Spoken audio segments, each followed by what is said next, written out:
Hello and welcome everybody. Upon continue करते हैं फिर से यूपीपीएससी का जो एआरओ और आरओ का नोटिफिकेशन आया है उसी एग्जाम की क्लासेस कंटिन्यू करें हैं। पिछले कुछ समय में अपन ने इंडियन नेशनल मूवमेंट यानी कि मॉडर्न हिस्ट्री का जो सिलेबस है उसे पूरा वाइंड अप कर रहे हैं। इस वीडियो से अपन स्टार्ट करेंगे वर्ल्ड हिस्ट्री का सिलेबस। अब यदि देखेंगे तो वर्ल्ड हिस्ट्री का सिलेबस ऐसे बहुत ज़्यादा वास्ट होता है, बट पिछले 4 से 5 सालों में हर पेपर में 3 से 4 क्वेश्चन जरूर आए हैं। अब बहुत ही इंपॉर्टेंट पॉइंट्स अपन को कवर करना पड़ता है वर्ल्ड ज्योग्राफी के लिए, जो रिपीटेडली बार बार पूछे जाते हैं और उन्हीं पर फोकस करना पड़ता है क्योंकि वर्ल्ड ज्योग्राफी एक बहुत ही वास्ट टॉपिक है। तो इसे अपन को शॉर्ट तरीके से खत्म करना पड़ेगा और सबसे जो इंपॉर्टेंट चीजें हैं उन्हें ही खत्म करना पड़ेगा। तो that is how will be proceeding. 2 या 3 दिन का, मैक्सिमम 2 दिन का ये टॉपिक जाएगा और अपन 2 दिन में पूरा का पूरा वर्ल्ड ज्योग्राफी खत्म कर देंगे। स्टार्ट करेंगे अपन एशिया के कॉन्टिनेंट से, और जैसे कि अपन एमसीक्यू फॉर्मेट में बिगिन करते हैं उसी से अपन बिगिन करते हैं। तो एशिया के से स्टार्ट करते हैं। पहला क्वेश्चन देखते हैं, with in Asia which 2 locations mark the highest and the lowest point on the अर्थ। कौन सी 2 लोकेशन है जो सबसे ऊंची और सबसे लोवेस्ट डेप्थ है? तो हाईएस्ट पॉइंट तो सबको पता है बचपन से ही, माउंट एवरेस्ट है, लेकिन जो डीपेस्ट पॉइंट है वो कौन सा है? वो है डेड सी। डेड सी इजराइल और जॉर्डन के बॉर्डर में है, और माउंट एवरेस्ट अपन जानते हैं नेपाल और चाइना के बॉर्डर में, नेपाल में पड़ता है लेकिन चाइना से भी एक्सेस है। This is the basic thing, ठीक है। तो नेक्स्ट अपन बात करते हैं, which of the following accurately arranges the listed mountain peaks in Asia from highest to the lowest altitude. यानी कि सबसे ऊंची को सबसे पहले आपको जमाना है और उस डिक्रीजिंग ऑर्डर में जमाना है। तो सबसे पहले अपन जानते हैं माउंट एवरेस्ट। अब होता क्या है, माउंट एवरेस्ट के बाद जो पीक्स है उनमें कंफ्यूजन रहता है। तो माउंट एवरेस्ट के बाद नेक्स्ट होता है केटू, केटू के बाद होता है कंचनजुंगा और फिर होता है लोटसे। ये 4 पीक जरूर ध्यान रखिएगा, और इनफैक्ट टॉप 5 पीक्स आपको याद रखनी चाहिए। जो सारी की सारी पीक यदि आप देखोगे तो 8000 मीटर प्लस जो एलिवेशन है उनमें टॉप 5 पीक जरूर याद रखिएगा एशिया की। तो सबसे पहले माउंट एवरेस्ट। माउंट एवरेस्ट की तो हाइट भी याद रख लीजिएगा, 8848 मीटर, ध्यान रखिएगा। और हर साल ये 1 से 2 सेंटीमीटर ऊपर बढ़ते जा रही है, ठीक है। उसके बाद केटू, ये जो है पाकिस्तान ऑक्यूपाइड कश्मीर में है। कई बार पूछ लेता है इंडिया की हाईएस्ट पीक क्या है, तो उसमें भी आंसर केटू होता है, लेकिन जो इंडिया के पोजीशन में है यदि ऐसा पूछा जाता है तब आंसर होता है कंचनजुंगा, क्योंकि केटू जो है पाकिस्तान ऑक्यूपाइड कश्मीर रीजन में लाई करता है, जो पाकिस्तान ने इलीगली ऑक्यूपाई कर रखा है। नेक्स्ट है लोटसे और है मकालू। ये दोनों की दोनों जो पीक हैं चाइना में है, लेकिन नेपाल और चाइना के कन्फ्लुएंस में दोनों में आता है, बॉर्डर एरिया में आता है बेसिकली। तो these are the top 5 peaks, पांचों को जरूर याद रखिएगा। नेक्स्ट अपन बात करते हैं, which deserts hold the distinction of being the world's largest continuous sand desert। ध्यान रखिएगा continuous बोला है, बचपन से अपन ने पढ़ते आया है। लार्जेस्ट डेजर्ट कौन सा होता है? एक ही अपन ने देखा है, सहारा।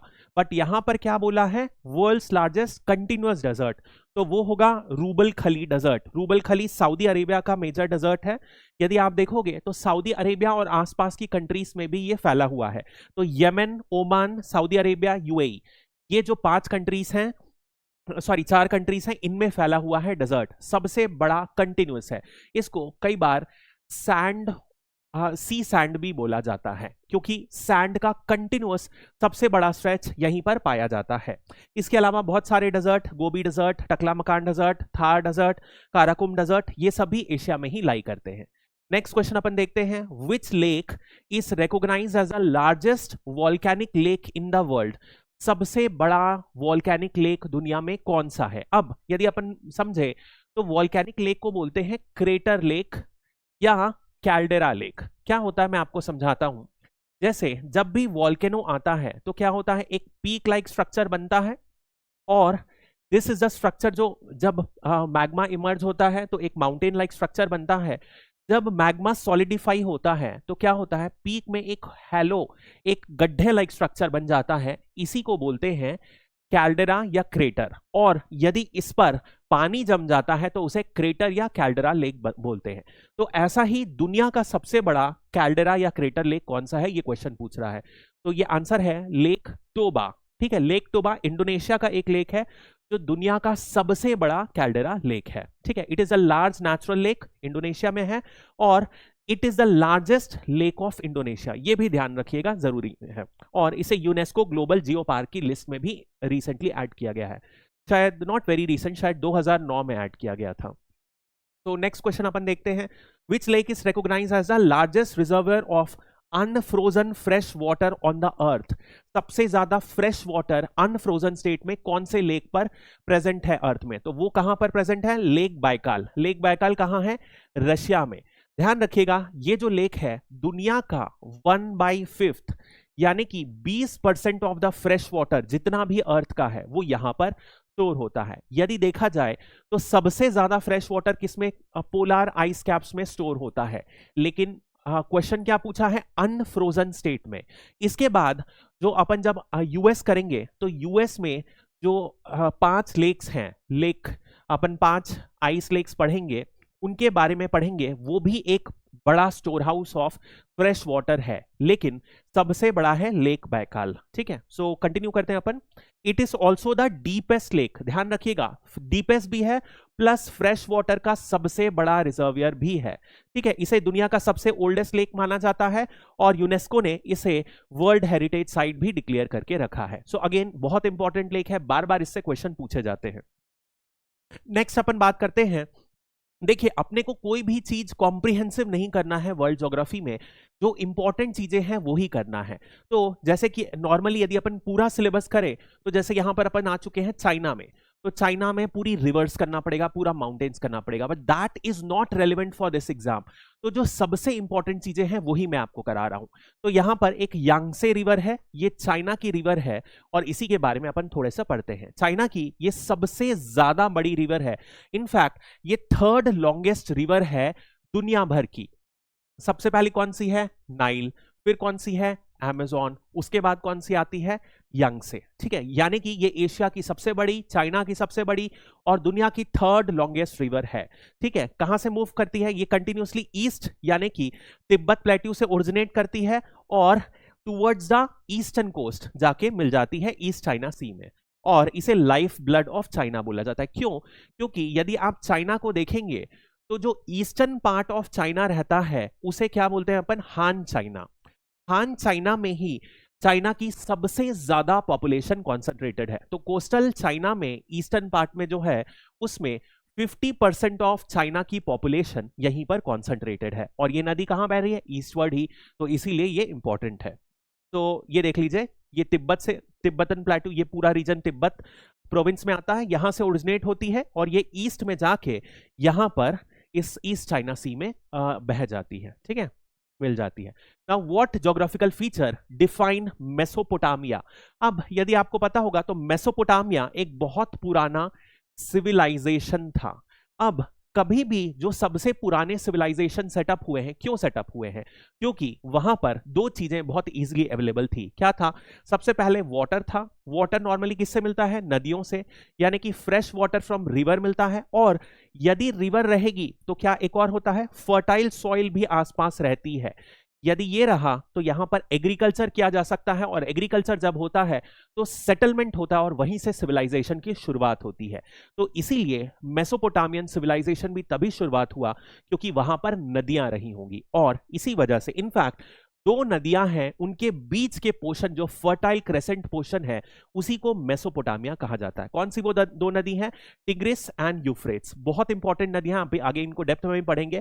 Tigris and Euphrates reverse originating in the highlands of eastern Turkey. ये दोनों रिवर जो हैं, इनके बीच का जो पोर्शन है वो डिफाइन किया जाता है Mesopotamia. Can you see that? ये टिग्रिस है और ये यूफ्रेट्स है, ये जो बीच वाला पोर्शन है ये मेसोपोटामिया कहलाता है, और इसी एरिया में मेसोपोटामियन जो एंशिएंट सिविलाइजेशन है वो ओरिजिनेट किया था। ठीक है, अब ये ओरिजिनेट कहां करती है? टर्की में, और फिर सीरिया और इराक में बहती है, और फाइनली पर्शियन गल्फ में जाकर मिल जाती है। अब which of the following countries does not share a coast line with the Persian Gulf as described? Okay, so कौन सा पर्शियन गल्फ से नहीं शेयर करता? अब आपको पता होना चाहिए पर्शियन गल्फ कौन सा है। तो यदि ये अफ्रीका है तो अपन अफ्रीका का मैं जल्दी से बनाने की कोशिश करता हूं। तो दिस पोर्शन, दिस इज, ऐसा कुछ स्ट्रक्चर है, और यहाँ पर ये इंडिया आता है। तो आई हैव ड्रॉन एक रफ बनाने की कोशिश किया हूं। तो ये जो लॉन्ग पोर्शन है इसे क्या कहते हैं? रेड सी। और ये वाला पोर्शन है इसके कहते हैं पर्शियन गल्फ। पर्शिया क्यों कहते हैं? पर्शिया यानी कि पुराना नाम है ईरान का, और इसी के पास यहां पर ये ईरान है, इसी वजह से इसे पर्शियन गल्फ कहा जाता है।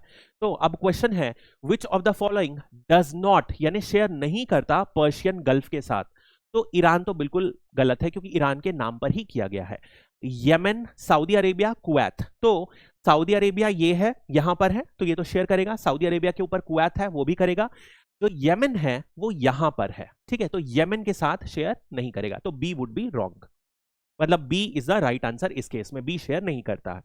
तो can you see that this is Red Sea, this is ये वाला पर्शियन गल्फ है, और इसीलिए आप देख लो ये क्वेश्चन बनता है, ठीक है।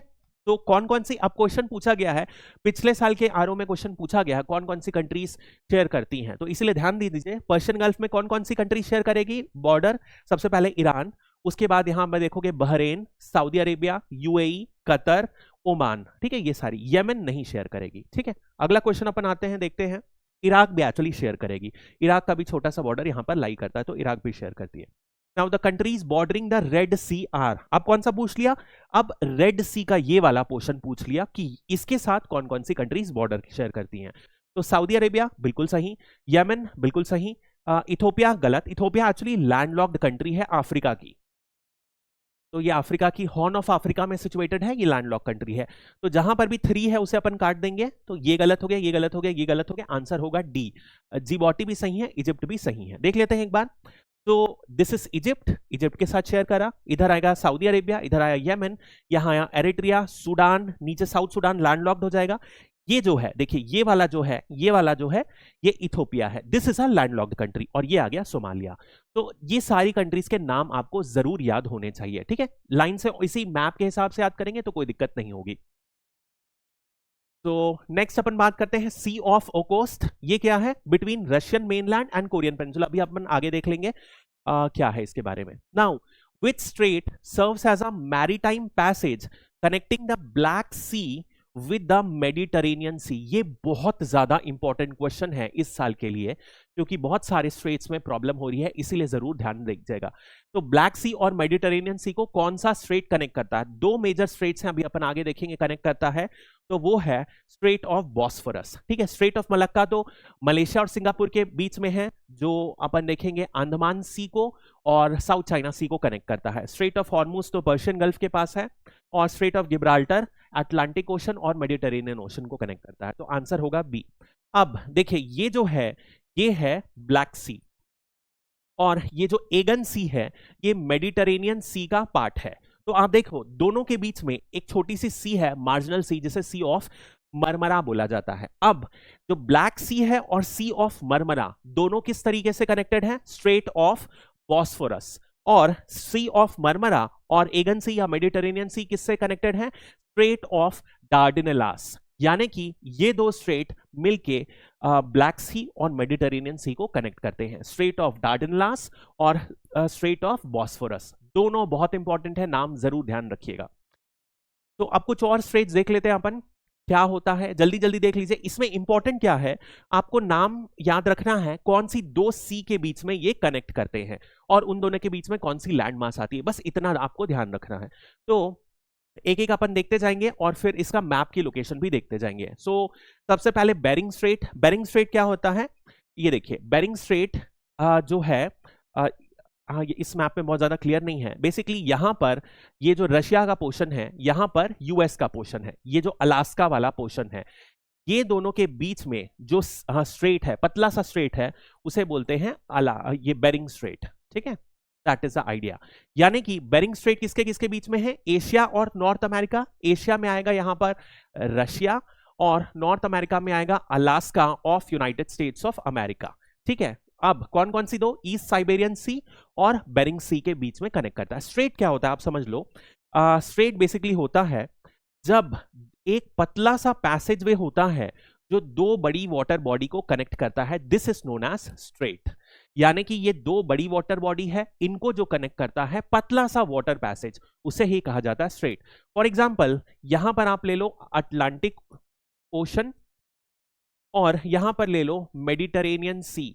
तो ये जो पतला सा पैसेज है जो कनेक्ट करता है वो है Strait of Gibraltar. That is the basic idea. तो इस पैसेज वे का बहुत ज्यादा इंपॉर्टेंट होता है। क्यों? क्योंकि यहां पर एक क्रूशियल शिपिंग नेटवर्क का पाथ बनता है, इसीलिए इनके लिए शिपिंग नेटवर्क के लिए बहुत ज्यादा इंपॉर्टेंट होता है ये। नेक्स्ट अपन बात करते हैं, so next is Korea straight. तो कोरिया स्ट्रेट किसके किसके बीच में है? जापान और साउथ कोरिया के बीच में है, ये येलो सी ऑफ जापान। अब देखो ये जो है ये साउथ कोरिया है और ये है जापान। जापान के 4 आइलैंड्स होते हैं, मेजर 4 मेजर हैं और एक 5वां भी छोटा सा। ये जो पतला सा चैनल है जो 2 वाटर बॉडी को कनेक्ट करता है, ये है कोरियन स्ट्रेट या जापान स्ट्रेट भी बोलते हैं। तो सी ऑफ जापान और ईस्ट चाइना सी के बीच में ये कनेक्शन कर रहा है। नेक्स्ट अपन बात करते हैं ताइवान स्ट्रेट। ऐसे ही ताइवान और चाइना के बीच में जो है उसे बोलते हैं ताइवान स्ट्रेट। ईस्ट चाइना सी और साउथ चाइना सी के बीच में कनेक्ट करता है। यहां पर छोटी सी लोकेशन है ताइवान और ये दोनों के बीच में कनेक्ट करता है। नेक्स्ट अपन बात करते हैं लूजन स्ट्रीट। लूजन स्ट्रीट है ताइवान और फिलीपींस के बीच में। फिलीपींस का सबसे बड़ा आइलैंड जो है वो है लूजन, ये ध्यान रखिए, ये टेबल आपको याद रखना है बेसिकली। नेक्स्ट अपन बात करते हैं मलक्का स्ट्रेट, बहुत ज्यादा इंपॉर्टेंट है। मलाया पेनिनसुला और सुमात्रा के बीच में जावा सी के साथ बे ऑफ बंगाल को कनेक्ट करता है। सिमिलरली स्ट्रेट ऑफ हॉर्मुज जो है यूएई और ईरान के बीच में है, ये पर्शियन गल्फ और गल्फ ऑफ ओमान को कनेक्ट करता है। और मकासर स्ट्रेट जो है वो सेलेबस सी को जावा सी के साथ कनेक्ट करता है। ये ईस्ट टुवर्ड्स द ईस्ट है, इंडोनेशिया के और ज्यादा ईस्ट में आप जाओगे तो जावा सी और सुंदा सी को कनेक्ट करने वाला है मकासर स्ट्रेट। तो इस तरीके से नेक्स्ट अपन बात करते हैं, तो this are the basic straits, जरूर याद रखिएगा, क्वेश्चन इस साल के लिए इंपॉर्टेंट है। नेक्स्ट अपन बात करते हैं कंट्री वाइज, कुछ कुछ इंपॉर्टेंट पिक करेंगे या जो भी है, या रीजन वाइज। तो सबसे पहले अपन रशिया के कुछ इंपॉर्टेंट एरियाज को पिक करते हैं। रशिया क्या है? दुनिया की सबसे बड़ी कंट्री है और इसमें टोटल 8 टाइम जोन्स हैं, ठीक है, that is very basic thing. अब नेक्स्ट अपन इसमें रशिया कंटिन्यू करते हैं। Which port holds a distinction of being the highest latitude ice free port in the world, enabling year round maritime access despite the extreme location. यानी कि कौन सा ऐसा पोर्ट है जो सबसे ज्यादा पोल के निकट है, सबसे ज्यादा लैटिट्यूड पर है, उसके बाद भी क्या है, वो आइस फ्री रहता है साल भर। ऐसा क्वेश्चन पूछा गया है। तो ये पोर्ट कहां पर है? रशिया पर है और उसका नाम क्या है? मरमांस्क पोर्ट, ठीक है, बैरेंट सी में है। यदि अपन इसका मैप देखें तो ये देखो, ये बिल्कुल नॉर्थ में है, नॉर्थ में, उसके बाद भी साल भर क्या रहता है? ये आइस फ्री रहता है। क्यों रहता है? क्योंकि यहां से एक वार्म करंट बहता है जिसे बोलते हैं नॉर्वेजियन करंट। इसी करंट की वजह से ये आइस को नहीं बनने देता, एक गर्म पानी की धार बहती है, उसी को बोला जाता है नॉर्वेजियन करंट, जिसकी वजह से ये मुरमांस्क जो है ये सबसे हाईएस्ट लैटिट्यूड का आइस फ्री पोर्ट है, ठीक है। इसके बाद आप कुछ और इंपॉर्टेंट पोर्ट्स देख लीजिए रशिया का। तो मुरमांस्क कहां पर लाई करता है? बैरेंट सी में लाई करेगा। वहीं सेंट पीटर्सबर्ग कहां लाई किया? ये जो है बाल्टिक सी पर लाई करेगा।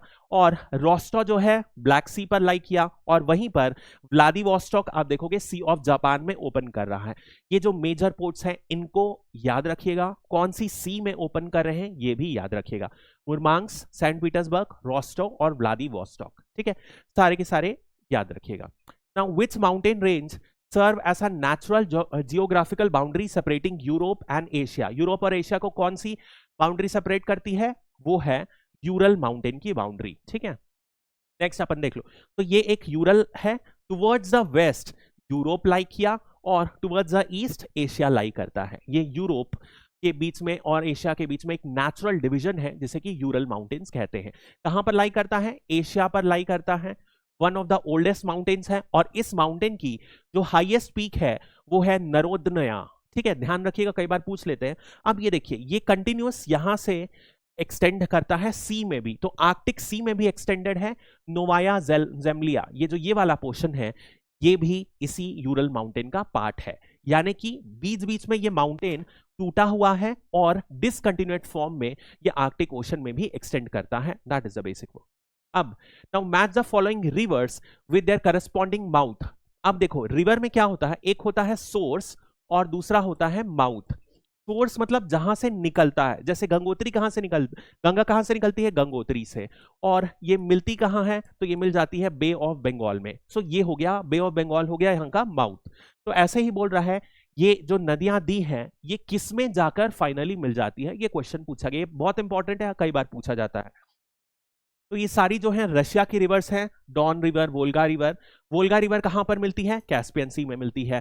डॉन रिवर कहां पर मिलती है? सी ऑफ एजोव में मिलती है। वहीं एमोर रिवर आप देखोगे ईस्ट में बहती है, सी ऑफ जापान में। और लेना रिवर कहां पर? सी ऑफ ओकोस्ट में। देख लेते हैं अब इन सारे की लोकेशन, तो आपको समझ में आएगा। So can you see that ये जो रिवर है वोल्गा नॉर्थ से उग रही है और ये जाके फाइनली कहां? ये कैस्पियन सी है, कैस्पियन सी में मर्ज हो जा रही है। वहीं यहां सी ऑफ एजोव में मिल गई डॉन रिवर। और दो रिवर यदि आप देखोगे लेक बैकाल से निकली है, लेक बैकाल के वेस्ट सेगमेंट से निकली है, एक लेना रिवर और एक यानीसे रिवर। और ये जाके कहां मिल गई? फाइनली ये ऊपर गई है, तो ये निकली है यहां से। फिर आमर रिवर आप देखो ईस्टवर्ड बहती है। ये जो आमर रिवर है ये चाइना और ये ऊपर में रशिया और नीचे चाइना के बीच में बाउंड्री डिसाइड करती है और ये फाइनली टुवर्ड्स द ईस्ट जाकर मिल जाती है। This are the basic rivers. कहां से ओरिजिनेट कर रही है, कौन सी रिवर, कौन सी माउंटेन, ये बहुत ज्यादा इंपॉर्टेंट नहीं है। सोर्स आपको याद रखना उतना इंपॉर्टेंट नहीं है, जो माउथ है वो जरूर ध्यान रखिएगा कि ये किस डायरेक्शन में बह रही है और किससे फाइनली जाके मिल रही है। तो नेक्स्ट देख लो, ये सारा अपन ने देख लिया। डॉन रिवर अजोव में, वोल्गा रिवर कैस्पियन सी में, आमर रिवर सी ऑफ जापान में, लेना रिवर सी ऑफ ओकोस्ट में। इसके बाद अपन बात करते हैं लेक बैकाल। थोड़ा सा अपन बात किए हैं कि ये लार्जेस्ट फ्रेश वाटर लेक है जो 20% दुनिया का होल्ड करता है फ्रेश वाटर, प्लस ये दुनिया का डीपेस्ट लेक भी है। और इस लेक से केवल और केवल एक ही आउटलेट है, केवल और केवल एक ही नदी बाहर निकलती है, वो है अंगारा रिवर। लेकिन बहुत सारी रिवर हैं जो आकर जुड़ती हैं। That is the basic aspect. और जिसमें वैसे एक दो नाम जैसे सेलेंगा इंपॉर्टेंट है और बरगुजिनी ये भी इंपॉर्टेंट है, ये दो नाम याद रखिएगा और अंगारा रिवर को तो जरूर ध्यान रखिएगा। तो नेक्स्ट बात करते हैं, which river is the longest river in Europe. Europe की सबसे बड़ी नदी कौन सी है? वो है वोल्गा। ठीक है, तो वोल्गा भी अपन ने देख लिया कहां पर बहती है, ऑलमोस्ट फाइनल कहां पर? कैस्पियन सी में जाके खत्म हो जाती है। और इसी में कुछ इंपॉर्टेंट सिटीज है, नोवगोरोड और वोल्गोग्राड। वोल्गोग्राड तो बहुत ही फेमस इंडस्ट्रियल सिटी है, तो इसे जरूर ध्यान रखिएगा। और नेक्स्ट अपन करते हैं ओब इरिटिश रिवर। ये भी एक रिवर है, ये इसलिए फेमस है क्योंकि ये दोनों जो है ना ट्रिब्यूटरी, पहले अलग रिवर रहती है, ये दोनों जॉइंट बन करके बाद में फ्लो करती है। और सबसे इंपॉर्टेंट जो है, ये एक सबसे बड़ा स्वैम्प बनाती है, एक मार्शी लैंड टाइप से स्ट्रक्चर बनाती है, इसी वजह से ये इंपॉर्टेंट है। और ये रशिया की सबसे लार्जेस्ट रिवर है, लार्जेस्ट यानी कि वॉल्यूम से होता है और लॉन्गेस्ट मतलब लेंथ से होता है। नेक्स्ट अपन बात करते हैं लेना रिवर। देखा है अपन ने ये कहां जा रहा है? लेक बैकाल के आसपास से ओरिजिनेट हो रही है और ये फाइनली ऊपर आते क्वेश्चन में जाके मिल जा रही है। एक सिटी है याकुत्स्क, उन पर मिल रही है। नाउ एक स्टेटमेंट है, ध्यान रखिएगा, ये बहुत इंपॉर्टेंट है। Moscow is called the port of 5 seas. ऐसा इसलिए होता है क्योंकि एक मॉस्को कैनल बना था और मॉस्को कैनल क्या करता है? मॉस्को की 5 सी से कनेक्टिविटी इंश्योर करता है। तो वो White Sea, Baltic Sea, Caspian Sea of Azov और ब्लैक सी, ये पांचों के साथ कनेक्टिविटी इंश्योर करता है। कौन सा? Moscow canal. इसीलिए मॉस्को की पांचों से कनेक्टिविटी इंश्योर्ड है। नेक्स्ट बात करते हैं, which of the following statements about trans Siberian railway is most accurate. Trans Siberian railway दुनिया का सबसे बड़ा लॉन्गेस्ट रेलवे नेटवर्क है, रशिया में रन करता है। कहां से कहां रन करता है? तो वो सेंट पीटर्सबर्ग से लेकर व्लादिवोस्टॉक तक रन करता है। सेंट पीटर्सबर्ग वेस्टर्न रशिया का पार्ट है, वहीं व्लादिवोस्टॉक ईस्टर्न रशिया का पार्ट है, यानी कि पूरा बड़ा सा रशिया को ये एक साथ ट्रेवर्स करता है और इसे कहा जाता है ट्रांस साइबेरियन रेलवे नेटवर्क। देख लेते हैं, it connects Moscow with Vladivostok. गलत, मॉस्को कनेक्ट करता है लेकिन मॉस्को से व्लादिवोस्टॉक नहीं है। सेंट पीटर्सबर्ग से मॉस्को, मॉस्को के आगे Vladivostok. It holds the title of longest railway line in the world. ये बिल्कुल सही है। It spans only in Russia. गलत, ये आगे इसके जो नेटवर्क्स है नॉर्थ कोरिया, चाइना तक भी गए हैं। It connects Atlantic and the Pacific. ये तो बिल्कुल गलत हो गया। तो देखो, ये सेंट पीटर्सबर्ग से पास होते होते, मॉस्को से होते हुए कहां तक गया? ये व्लादिवोस्टॉक, पूरा का पूरा रशिया ट्रेवर्स किया। ठीक है, now this is a basic idea. It also passes through Mongolia, China and North Korea. तो that's all for this video.